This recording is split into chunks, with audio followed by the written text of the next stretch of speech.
আজকের এই ভিডিওতে আমি এসি সার্কিটের যতগুলো ফর্মুলা আছে সবগুলো ফর্মুলা বলার চেষ্টা করব।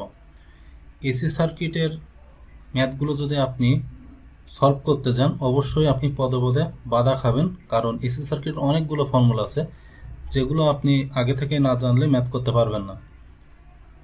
সেজন্য আমি এসি সার্কিটের সবগুলো ফর্মুলা স্টেপ বাই স্টেপ কিভাবে আসে, কিভাবে আপনি মনে রাখবেন, সব পদ্ধতি এবং প্রস্তুত সুন্দরভাবে বুঝিয়ে দিব। তো এই ভিডিও শুরু থেকে শেষ পর্যন্ত দেখবেন। কোথাও যদি আপনি স্কিপ করেন আপনি ওই ফর্মুলাটা বুঝতে পারবেন না এবং পরবর্তীতে যখন ম্যাথ করতে যাবেন তখন এই সমস্যার সম্মুখীন হবেন।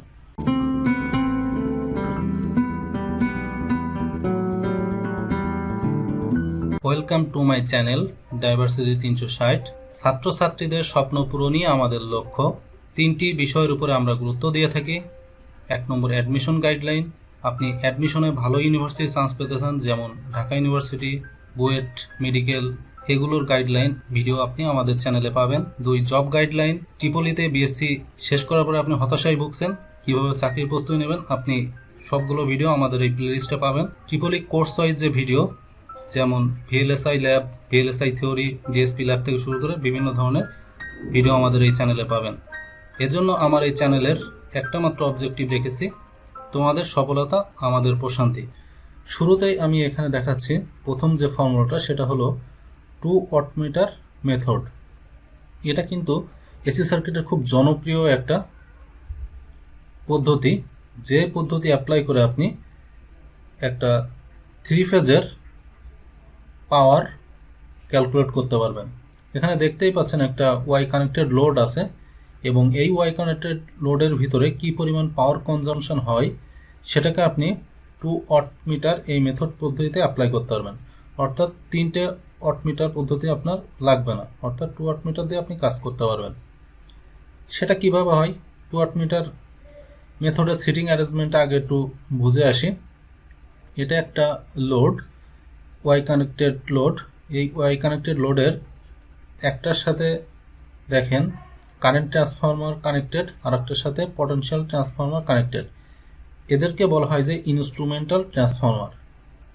এখানে কারেন্ট ট্রান্সফরমারের কাজ হলো এই লাইনের ভিতর দিয়ে কী পরিমাণ কারেন্ট যাচ্ছে আইএল, সেই আইএলের ভ্যালুটা বের করা, ক্যালকুলেট করা। আর পটেনশিয়াল ট্রান্সফরমার কাজ হচ্ছে এই ভোল্টেজ লেভেলটা মেজার করা। সো এর ভিতরে কারেন্ট এবং ভোল্টেজ যদি মেজার করতে পারে, সো এই কারেন্ট এবং ভোল্টেজ দিয়ে কিন্তু সহজেই পাওয়ার ক্যালকুলেট করতে পারবে। সো 2 ওয়াটমিটার মেথডের একটা স্ক্রিনে P1টা শো করবে, আর একটা স্ক্রিনে P2টা শো করবে, অর্থাৎ দ্বিতীয় পাওয়ারটা শো করবে। তাহলে দ্বিতীয় পাওয়ারটার জন্য আর একটা লাইনের সাথে আর একটা কারেন্ট ট্রান্সফরমার কানেক্টেড, এবং কারেন্ট ট্রান্সফরমারটা অবশ্যই সিরিজে কানেক্টেড হবে। আর পটেনশিয়াল ট্রান্সফরমারটা দেখবেন পরপর দুটো লাইনের সাথে প্যারালালি কানেক্টেড থাকবে। ফর এক্সাম্পল এখানে দেখতে পাচ্ছেন কারেন্ট ট্রান্সফরমার দিয়ে সিরিজ হয়ে যাচ্ছে। সো যখনই এই লাইন দিয়ে কারেন্টটা যাবে, এই কারেন্ট ট্রান্সফরমার ওই কারেন্টটা মেজার করবে। আর ভোল্টেজ মেজার করার জন্য এখানে পটেনশিয়াল ট্রান্সফরমারটা আছে, সেটা কিনা এই লাইনের সাথে প্যারালালি অবস্থায় কানেক্ট আছে, যেমনটা এখানে ছিল। এইটা সিটিং অ্যারেঞ্জমেন্ট আর এইটা সিটিং অ্যারেঞ্জমেন্ট হুবহু সেম। এটা ছিল এ লাইনের অ্যাক্রসে আর এটা হচ্ছে সি লাইনের অ্যাক্রসে। সো সি লাইনের ভোল্টেজ যখন এখানে মেজার করে ফেললো, তখন এই ওয়াটমিটার থেকে একটা পাওয়ার বের করতে পারবে, সেটা হলো P2 পাওয়ার। সো দুটো ওয়াটমিটার মেথড কেন বলছে? কারণ এখানে একটা ওয়াটমিটার নেওয়া হয়েছে, এখানে আর একটা ওয়াটমিটার নেওয়া হয়েছে, এবং ওয়াটমিটারের মধ্যে যে কারেন্ট কয়েল আর পটেনশিয়াল কয়েল থাকে সেগুলো আমি বললাম। প্রথম ওয়াটমিটার থেকে যে পাওয়ারটা সেটা P1, এটা হচ্ছে P2। P1কে যদি এখানে এক্সপ্রেশন আকারে লেখা যায় তাহলে P1 ইজ ইকুয়াল টু বলতে পারি VL IL cos θ plus 30 degree. এখানে VL মানে হচ্ছে লাইন টু লাইন ভোল্টেজ, অর্থাৎ এ লাইন এবং বি লাইনের মধ্যবর্তী যে ভোল্টেজটা সেটাকে বি বলছি, অথবা বি লাইন অথবা সি লাইন অথবা এ লাইন অথবা সি লাইনের মধ্যবর্তী ভোল্টেজটা, অর্থাৎ পরপর দুটো লাইনের মধ্যবর্তী ভোল্টেজটা হচ্ছে VL। IL হচ্ছে যে কোনো একটা লাইনের ভিতর দিয়ে যে পরিমাণ কারেন্ট, অর্থাৎ লাইন কারেন্ট বোঝাচ্ছে IL। আর থেটা মানে হচ্ছে এখানে এই ইম্পিডেন্স অ্যাঙ্গেল। ইম্পিডেন্স মানে হচ্ছে এগুলোকে আমরা বলছি ইম্পিডেন্স। তো এই ইম্পিডেন্সের একটা অ্যাঙ্গেল থাকে, যদি এটা রেজিস্টিভ এবং ক্যাপাসিটিভ বা ইন্ডাকটিভ লোডের সমন্বয়ে গঠিত হয় নিশ্চয়ই এর ভিতরে একটা অ্যাঙ্গেল থাকবে থেটা। সেই থেটাকে আমরা এখানে এই থেটা দ্বারা রিপ্রেজেন্ট করছি। So impedance angle Z angle theta এইভাবে লিখি। সো এই থেটাটাকে আমরা এখানে দিলাম। আর প্লাস 30 ডিগ্রি এটা বাই ডিফল্ট এখানে সিটিং অ্যারেঞ্জমেন্টের মধ্যে চলে আসে। একই রকমভাবে যদি আমি P2টা বের করতে চাই তাহলে এখানে P2র ফর্মুলা হচ্ছে VL IL cos θ minus 30 degree. একটা জিনিস মনে রাখবেন যে একটা ওয়াটমিটার দিয়ে যদি আপনি থেটা প্লাস 30 ডিগ্রি এক্সপ্রেশন পান, নিশ্চয় অপর ওয়াটমিটার দিয়ে আপনি থেটা মাইনাস 30 ডিগ্রির এক্সপ্রেশনটা পাবেন। সো P1 এবং P2র এক্সপ্রেশনটা একটু মনে রাখবেন, কারণ অনেক সময় পরীক্ষায় ম্যাথে আসতে পারে আপনার সাপোজ VL এর ভ্যালু দেওয়া আছে, IL এর ভ্যালু দেওয়া আছে, থেটার ভ্যালু দেওয়া আছে, সো আপনার P1 P2 ক্যালকুলেট করাই লাগতে পারে। এখন যদি আমি দেখি P1 এবং P2 যোগফল নিব, তাহলে P1 এবং P2 যোগফল করলে আমি টোটাল যে পাওয়ারটা পাবো সেটাকে বলছি আমি টোটাল রেজিস্টিভ পাওয়ার। রেজিস্টিভ পাওয়ার কেন বলছি? শুধুমাত্র রেজিস্ট্যান্সের অ্যাক্রসে এই পাওয়ারটা কনজাম্পশন হয়, বা রিয়েল পাওয়ারও বলতে পারি। সো P1 এর এক্সপ্রেশনটা বসাইলাম, P2 এর এক্সপ্রেশন বসাইলাম। VL এবং IL দেখেন দুই এক্সপ্রেশন থেকে কমন যাই, নিয়ে নিলাম। দেন তারপরে cos θ plus 30 degree cos θ minus 30 degree লিখলাম। এরপরে এটাকে সির মতো চিন্তা করেন আর এটাকে ডির মতো চিন্তা করেন, তাহলে আমরা ত্রিকোণমিতির সূত্র অনুসারে জানি cos c plus cos d এর ফর্মুলা হলো 2 cos c plus d by 2 into 2 into cos c minus d by 2। So just আমি ত্রিকোণমিতির ফর্মুলা অ্যাপ্লাই করে এক্সপ্রেশনটাকে টানলাম এবং ফাইনালি আমার রেজাল্ট আসলো √3 VL IL cos θ। সো আপনারা বাসায় একটু এক্সপ্রেশনটা কিভাবে আসলো দেখে নিন স্টেপ বাই স্টেপ, অথবা ভিডিওটা পজ করে, তাহলে আপনারা বুঝতে পারবেন যে এই ধরনের একটা এক্সপ্রেশন আসবে। সো তাহলে আমি বলতে পারি যে total power is equal to P1 plus P2 is equal to √3 VL IL cos θ লেখা যায়। সো এখানে দেখেন সেটা লিখছি যে total power is equal to √3 VL IL cos θ is equal to P1 plus P2। So এটা মনে রেখেন, কারণ এগুলো কিন্তু পরীক্ষায় আমাদের ম্যাথ করতে লাগবে। সিমিলারলি যদি আপনি রিঅ্যাক্টিভ পাওয়ার বের করতে চান, তো রিঅ্যাক্টিভ পাওয়ারের ফর্মুলা হচ্ছে √3 VL IL sin θ। এটা যদি cos θ হয় অবশ্যই এটা sin θ হবে। এটা কিন্তু আমরা আগে থেকেই জানি, যারা ইলেকট্রিক্যাল সার্কিট পড়ছি তারা কিন্তু জানি। এরপরে এই এক্সপ্রেশনটাকে যদি আপনি P1 এবং P2 এর মাধ্যমে আনতে চান তাহলে দেখেন বিয়োগফল আকারে লিখবো। আগেরটা ছিল যোগফল, এবার এখানে হচ্ছে বিয়োগফল। অর্থাৎ P2 থেকে যদি আমি P1টা বাদ দিই, এটা হচ্ছে P2 আর এটা হচ্ছে P1, বিয়োগ করি তাহলে আমি এই সাইন থিটা পাবো। কিন্তু বিয়োগ করলেই হবে না, তার সাথে একটা √3 গুণ দিতে হবে, কারণ √3 গুণ না দিলে আপনার সামনে √3 আসবে না। সো এই এক্সপ্রেশনটা আপনি সিমিলার এইভাবে আসতে পারেন। শুরুতেই আপনি P2 মাইনাস P1, এখানে P2 মাইনাস P1 এর জন্য এক্সপ্রেশন বের করে দেখেন, লাস্টলি আপনার এখানে আসবে VL IL sin θ এই কিউ এর জন্য। সো নিশ্চয়ই তখন √3 গুণ দেওয়া লাগতে পারে। সো সিমিলার প্রসিডিউর ফলো করবেন যদি আপনি এই এক্সপ্রেশনটা আনতে চান। সো তাহলে এই দুটো এক্সপ্রেশন আমাদের ম্যাথের জন্য লাগবে, এবং এই দুটো এক্সপ্রেশন থেকে আমি কিন্তু tan θ বের করতে পারি। কিভাবে tan θ বের করতে পারি আপনি এখানে খেয়াল করেন। আমরা tan θ ফর্মুলা কি জানি, যে উপরে হচ্ছে রিঅ্যাক্টিভ পাওয়ার, নিচে হচ্ছে রিয়েল পাওয়ার। এটা কিন্তু tan θ আমাদের বেসিক ফর্মুলা। অথবা এখান থেকে দেখলেও বোঝা যায় যে এই কিউটিকে যদি পিটি দিয়ে ভাগ করেন তাহলে এইটা আর এইটা কাটা, উপরে থাকবে sin θ আর নিচে থাকবে cos θ। এখানে মানটা বসান, এই কিউটির এই ভ্যালুটা বসান আর পিটির এই ভ্যালুটা বসান, দেখবেন যে tan θ আসে আলটিমেটলি। সো এখন কিউটি মানে হচ্ছে এইটা, সো এটা উপরে লিখছি যে √3 P2 মাইনাস P1, আর পিটি মানে হচ্ছে P1 plus P2, P1 plus P2 লিখছি। সো বেসিক্যালি আমার tan θ ফর্মুলাটা আমার এটা আসলো। সো এই ফর্মুলাটা খুবই খুবই গুরুত্বপূর্ণ। এই দিয়ে সামনে আমাদের ম্যাথ থাকবে এসি সার্কিটের। সো এটার উপরে ম্যাথ আমি তৈরি করব আমার ভিডিও, সো আপনি প্লেলিস্টে গিয়ে দেখতে পারবেন। এই এক্সপ্রেশন থেকে কিন্তু আমি বলতে পারি যে লোডটা রেজিস্টিভ লোড নাকি ইন্ডাকটিভ লোড নাকি ক্যাপাসিটিভ লোড বোঝা যায়। খেয়াল করেন এখানে যদি P2 এবং P1 যদি সমান হয় তাহলে দুটোর বিয়োগফল কিন্তু 0 হয়ে যাবে। আর দুটোর বিয়োগফল 0 হওয়া মানে লোডটা হচ্ছে রেজিস্টিভ লোড। কেন? কারণ থিটার অ্যাঙ্গেল 0 হয়ে যাবে। তো অ্যাঙ্গেল 0 হওয়া মানে হচ্ছে থিটা 0 হওয়া মানে হচ্ছে ভোল্টেজ এবং কারেন্টের মধ্যে কোনো ধরনের অ্যাঙ্গুলার ডিফারেন্স নাই। আর অ্যাঙ্গেলের কোনো ডিফারেন্স না থাকা মানে ভোল্টেজ এবং কারেন্ট ইন ফেজে আছে, তাই তো? এটা তো আমরা জানি। সো সেই জন্য আমরা বলতে পারবো যে রেজিস্টিভ লোড। আর যদি P2 বড় হয়ে যায় P1 এর তুলনায়, তাহলে দেখেন তো P2 বড়, তাহলে এই এক্সপ্রেশনটা টোটাল একটা পজিটিভ এক্সপ্রেশন চলে আসছে। এখানে ভ্যালুগুলো সব পজিটিভ আসবে। সো পজিটিভ যখনই আসবে তাহলে থিটার মান নিশ্চয়ই পজিটিভ আসবে। আর আমরা জানি যে থিটার মান পজিটিভ মানে হচ্ছে ল্যাগিং, তাই তো? থিটা পজিটিভ মানে হচ্ছে পাওয়ার ফ্যাক্টর ল্যাগিং, আর পাওয়ার ফ্যাক্টর ল্যাগিং মানে হচ্ছে ইন্ডাকটিভ লোড।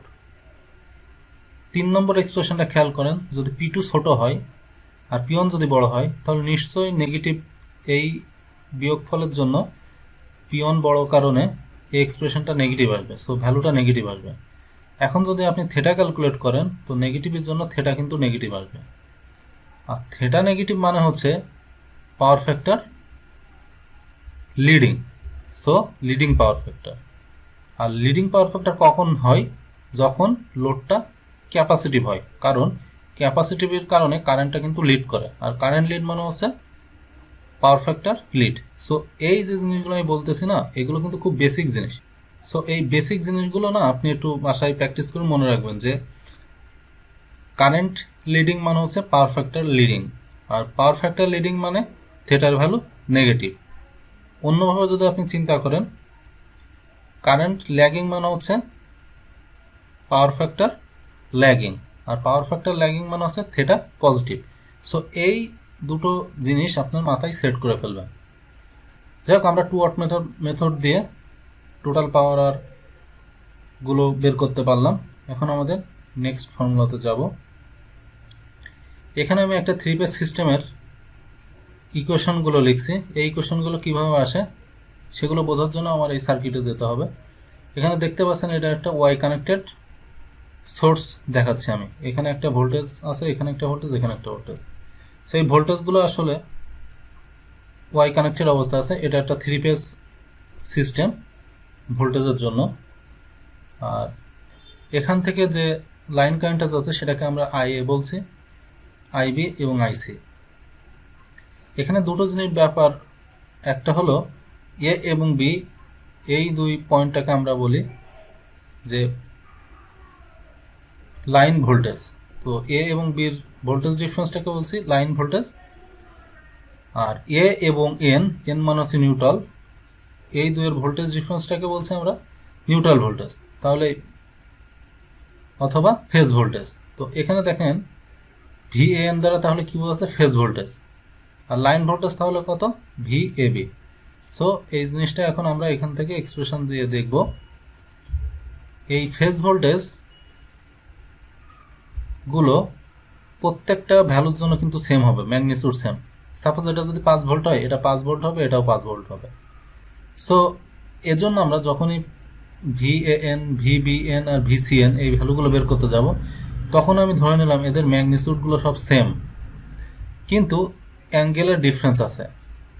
তো শুরুতেই আমি এটাকে রেফারেন্স যদি চিন্তা করি, তাহলে ভিপি অ্যাঙ্গেল 0 ডিগ্রি, আর ভিবিএন এর ম্যাগনিটিউড সেম আর অ্যাঙ্গেল কিন্তু ডিফারেন্স, সো -120 ডিগ্রি, আর সিএন এর জন্য +120 ডিগ্রি।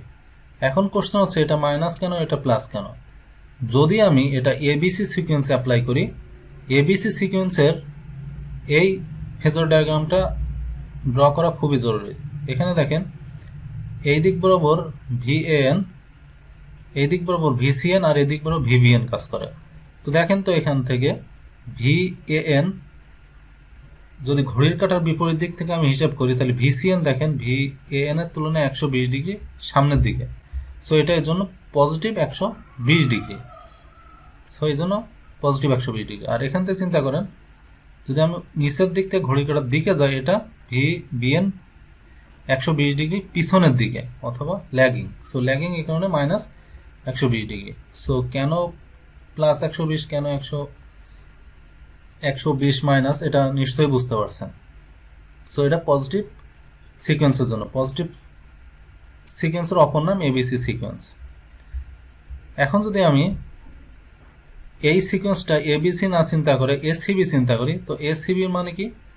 এখন দেখেন রেফারেন্স তো আমার VAN, এটাকে চেঞ্জ করি নাই, কিন্তু যখনই এসিবি বললাম তখনই দেখেন নিচে আসছিল VCN, উপরে VBN, অর্থাৎ এখানে যেটা সিটিং অ্যারেঞ্জমেন্ট ছিল জাস্ট রিভার্স হয়েছে। দেখেন আগে ছিল নিচে VBN, এখন দেখেন নিচে হচ্ছে VCN। আগে ছিল উপরে VCN, এখন উপরে VBN। তার মানে এবিসি আর এসিবি সিকোয়েন্স পরস্পর বিপরীত, এটা আপনার একটু মনে রাখতে হবে। সো এখানে যখনই দেখতে পাচ্ছি VAN এর প্রত্যেকটার ফেজ ভোল্টেজ, এই প্রত্যেকটা ফেজ ভোল্টেজ কিন্তু সেম, সো সেম লিখছি। ম্যাগনিটিউড কিন্তু সেম, শুধুমাত্র ডিফারেন্স অ্যাঙ্গুলার ডিফারেন্স। ম্যাগনিটিউড বলতে এখান থেকে দৈর্ঘ্যটা, এখান থেকে দৈর্ঘ্য আর এখান থেকে দৈর্ঘ্য। সো এটা রেফারেন্স যেহেতু ধরছে এটা 0 ডিগ্রি, আর VBN, এই VBN যেহেতু VAN এর তুলনায় 120 ডিগ্রি সামনের দিকে, এই জন্য প্লাস 120 ডিগ্রি, আর VCN 120 ডিগ্রি পিছনে, এই জন্য মাইনাস 120 ডিগ্রি লিখছে। সো এক্সপ্রেশনগুলো বুঝতে পারছেন। এখানে সবচেয়ে যে ঝামেলাটা পাকে, এবিসি সিকোয়েন্সের জন্য VBN প্লাস 120 নাকি মাইনাস 120, এই দুটার সাথে না মিক্স হয়ে যায়। তো আপনি একটু মনে রাখবেন ABC এই সিকোয়েন্সে যদি আপনি আসেন, প্রথমটা মাইনাস তারপরটা প্লাস, আর একটা মনে রাখলে এর এক্সপ্রেশনটা জাস্ট অপোজিট। প্রথমটা দেখেন বির জন্য প্রথমটা প্লাস তারপরটা মাইনাস, সেভাবে মনে রাখতে পারেন। এখন আসেন, এটা তো দেখলাম প্রত্যেকটা ফেজ ভোল্টেজটা কেমন হবে সেটা। এখন আমি যদি এই লাইন টু লাইন ভোল্টেজের সাথে ফেজ ভোল্টেজের সম্পর্ক নিতে চাই, দেখতে কেমন হবে। এখানে দেখতে পাচ্ছেন VAB, এই লাইন ভোল্টেজ VAB, এই দুই টার্মিনালের অ্যাক্রসে ভোল্টেজ, আর এই ফেজ ভোল্টেজ মানে এখান থেকে এইটুকু, এই নিউট্রাল পর্যন্ত ভোল্টেজ। তো এই ফেজ ভোল্টেজের তুলনায় √3 গুণ বড় হয়।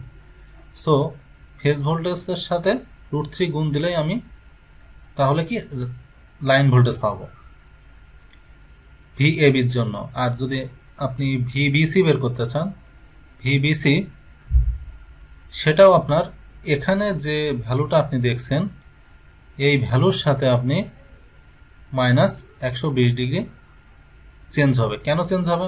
অলরেডি কিন্তু আমি এখানে বলেছি, কি বলেছিলাম বলেন তো, যে এই ফেজ ভোল্টেজগুলোর ম্যাগনিটিউড কোনো চেঞ্জ নাই, তাহলে এই লাইন ভোল্টেজের ম্যাগনিটিউডের কি কোনো চেঞ্জ হবে? কোনো চেঞ্জ হবে না। দেখেন এখানে √3 VAN, তাহলে এই VBCর ম্যাগনিটিউড কত হবে? √3 VAN, কারণ এর ম্যাগনিটিউড প্রত্যেকটার ম্যাগনিটিউড সেম হবে। সো প্রথমটার যা ম্যাগনিটিউড, সেকেন্ডটাও একই ম্যাগনিটিউড, লাস্টেরটারও একই ম্যাগনিটিউড, পার্থক্য হচ্ছে অ্যাঙ্গেলের। তো এবিসি সিকোয়েন্সের জন্য এটা যদি 0 হয়, তারপর এটা মাইনাস 120, তারপর এটা প্লাস 120। সো এভাবেই আপনি কিন্তু এটা লাইন ভোল্টেজের সাথে ফেজ ভোল্টেজের রিলেশন নিলেন। একই রকমভাবে এই লাইন ভোল্টেজের সাথে ফেজ ভোল্টেজের রিলেশন আপনি বের করে ফেলছেন। একটু আগে দেখলাম আমরা ওয়াই কানেক্টেড লোড বা ওয়াই কানেক্টেড সোর্স, এখন আমরা দেখবো যে delta connected source. So delta connected source খুব সিম্পল একটা জিনিস। এখানে দেখেন ABC তিনটে লাইন টার্মিনাল, আর এই টার্মিনাল যেগুলো দেখতে পাচ্ছি এগুলো সব ফেজ টার্মিনাল। সো আমি বলতে পারি যে এই ভোল্টেজটা আমরা বলছি ফেজ ভোল্টেজ, আর এই টার্মিনালের অ্যাক্রসে ভোল্টেজটাকে আমরা বলছি লাইন ভোল্টেজ। সো এই ডেল্টা কানেক্টেড সোর্সের জন্য দেখেন এই লাইন ভোল্টেজ আর ফেজ ভোল্টেজ কি সেম? অবশ্যই সেম। দেখেন সেম। একই রকমভাবে এই লাইন ভোল্টেজ আর ফেজ ভোল্টেজ দেখেন সেম, আপনি এখানে হিসাব করেন দেখেন সেম, সেই জন্য সেম হয়ে গেছে। বাট কারেন্ট কি সেম? না, কারেন্ট সেম না। এটাকে বলছি আমরা লাইন কারেন্ট, আর এই ভিতর দিয়ে যে কারেন্ট আছে সেটাকে বলছি ফেজ কারেন্ট। সো এই লাইন কারেন্ট এবং ফেজ কারেন্টের মধ্যে একটা রিলেশন আছে। এই লাইন কারেন্ট ফেজ কারেন্টের তুলনায় √3 গুণ বড়। তার মানে বুঝতেই পারছেন ডেল্টা কানেক্টেডের জন্য কারেন্ট চেঞ্জ হয়, এবং সে কারণে এখানে √3 আসে। সো ডেল্টা কানেক্টেডের জন্য কারেন্টের সাথে √3 গুণ হয়, আর ওয়াই কানেক্টের জন্য ভোল্টেজের সাথে গুণ হয়। এজন্য দেখেন এই লাইন কারেন্ট যখন আপনি বের করবেন IA, আই এর মান হবে এই ফেজ কারেন্টের তুলনায় √3 গুণ বড়। আর এটাকে আপনি যদি রেফারেন্স চিন্তা করেন তাহলে এক্সপ্রেশনটা এভাবে লেখা যায় √3 I A B into 0 degree. A B মানে হচ্ছে ফেজ কারেন্টটা, দেখেন এর ভিতর দিয়ে যে ফেজ কারেন্টটা যাবে। এখন আই বি যদি আপনি এই লাইন কারেন্টগুলো বের করতে চান তাহলে বলেন তো এই লাইন কারেন্টগুলোর ম্যাগনিটিউড কত হবে? √3 আই এ বি। এটা কিভাবে হলো? কারণ আমি বলেছি যে এই লাইন কারেন্টের ম্যাগনিটিউড কিন্তু চেঞ্জ হবে না। সো এখানে তাহলে ম্যাগনিটিউড কত? √3 আই এ বি। সো তাহলে এটারও ম্যাগনিটিউড √3 আই এ বি, এটাও √3 আই এ বি। আর অ্যাঙ্গেলটা হবে কি? -120 ডিগ্রি, তারপর এটা +120 ডিগ্রি। অর্থাৎ এই এক্সপ্রেশনটা কি হুবহু আগের এক্সপ্রেশনের সাথে মিলতেছে? ভোল্টেজের জন্য এখানে দেখেন তো অবশ্যই মিলতেছে। তো ওয়াই কানেক্টেড লোডের জন্য আমাদের ভোল্টেজটার এক্সপ্রেশনটা এমন দেখায়, আর ডেল্টা কানেক্টেড লোড বা সোর্সের জন্য আই এর এক্সপ্রেশনগুলো এমন দেখায়। সো এটা বেসিক্যালি খুব সিম্পল, এভাবে আপনারা এই জিনিসগুলো মনে রাখতে পারবেন। আপনি যদি আমার এই চ্যানেলে নতুন হয়ে থাকেন অবশ্যই সাবস্ক্রাইব করবেন এবং পাশের বেল আইকনটি প্রেস করবেন, কারণ আমি যখনই নতুন ভিডিও ইউটিউবে আপলোড দিব আপনি সাথে সাথে ভিডিওটা দেখে নিতে পারবেন, আপনি আপনার প্রস্তুতিটাকে অনেকটা স্ট্রং করে ফেলতে পারবেন। আর কোথাও কোনো বুঝতে অসুবিধা হইলে এই ভিডিওর কমেন্ট বক্সে আপনি আপনার কোশ্চেনটা করবেন, আমি অ্যান্সার দেওয়ার চেষ্টা করব। ধন্যবাদ সবাইকে। আসসালামু আলাইকুম।